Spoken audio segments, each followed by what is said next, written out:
Results you didn't want. You had a heartbreaking match loss against Sindarov. You had some pretty strong words after that where you talked about, potentially retiring a few days on. Do you feel you have cooled down a bit? You feel differently, or? No, actually, I don't feel different at all.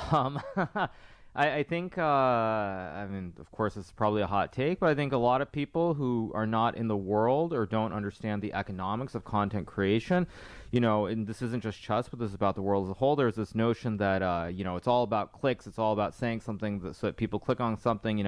Anybody who's actually on the inside, like myself, we all know that whether it's, a short or a reel or anything else, those don't monetize. So when I make these comments, it has absolutely nothing to do with, say, drama or trying to create a clip. I mean, it's the way that I feel.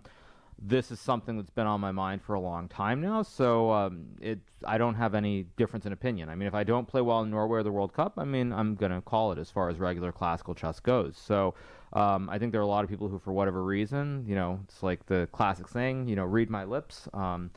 And people seem to not do that. So no, even if obviously I'm in a better mood than I was a couple of days ago, the situation hasn't changed whatsoever, and I just kind of want to enjoy it. I think to use an example, not so long ago, it wasn't this last flight I took, but maybe the flight before, whenever it was.